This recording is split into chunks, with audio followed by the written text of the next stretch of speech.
సుధీరా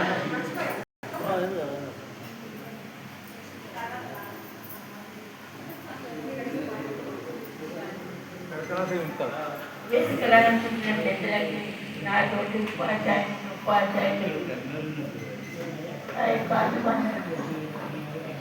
ఏమైనా విద్యార్థులకి నా యొక్క ఆశీస్సులు.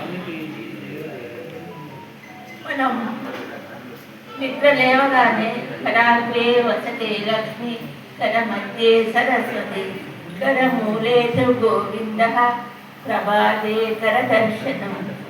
మనం గణపతిని ఏ ఆటంకాలు రాకుండా మనం ఏ పని మొదలు పెట్టుకున్నా గణపతి పూజ చేస్తాం.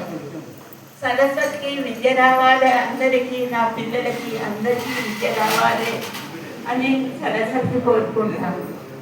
ఏదైనా ఒక విద్య పడవ చేసేవారైనా ఒక విద్య వస్తుంది కాబట్టి ఒట్టు చేస్తారు. వర్షం వచ్చినా పిల్లలు తీసుకెళ్తారు. మేము అలహాబాద్లో ఉన్నప్పుడు పెద్ద వర్షం వచ్చింది, ఇక పడవ మునిగిపోతుందా అనిపించింది, ఇక అక్కడే అయిపోయింది అనిపించింది. కానీ అతడు మంచివాడు కాబట్టి దాని పైకి కూడా నీళ్ళు వచ్చినాయి, కానీ పడవ మునగలేదు.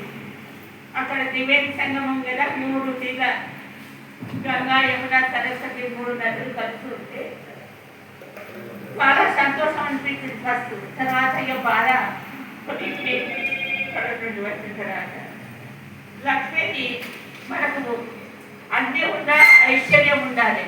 ఐశ్వర్యం ఉంటేనే మనం అన్నీ, అంటే ఐశ్వర్యంతో పాటు చదువు ఉండాలి, ఐశ్వర్యం ఉండాలి. ఐశ్వర్యం ఉంటేనే మనం నలుగురికి మనం పెట్టగలుగుతాం, మంచి పిల్లలకు కూడా ఉన్నత విద్యలు నేర్పగలుగుతాం, మనం నలుగురికి సహాయం చేయగలుగుతాం.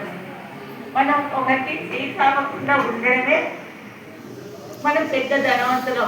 మనకు ఉన్నంతలో మనం ఒకరికి చేయదామకుండా మనం ఉన్నతాలతో తృప్తిపడడం కూడా సంతోషమే. ఎందుకంటే ఎంత ధనికులు కూడా ఇంకా ధనం కావాలంటే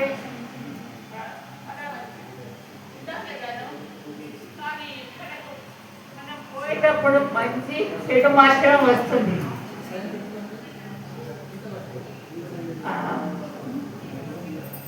అయితే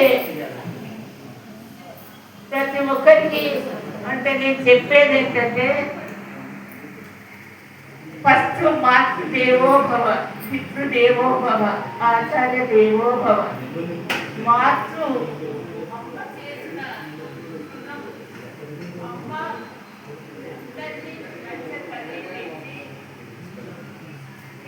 మంచి పొజిషన్లో ఉండాలని కోరుతుంది ప్రతి తండ్రి. వాళ్ళు ఎన్ని కష్టాలు పడైనా కానీ వీళ్ళను పెద్ద చేయాలి,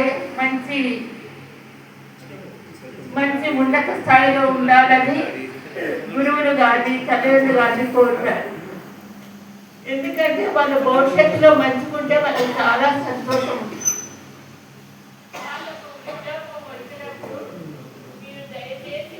చాలా మంచిగా చూసుకోండి, అంటే చూసుకుంటారు. మీరందరూ చూసుకోవాలని కాదు, మీరందరూ మంచి మంచి ఉద్యోగస్తులు, తర్వాత బిజినెస్ చేస్తున్నారు, మీరందరూ చక్కగానే చూసుకుంటారు.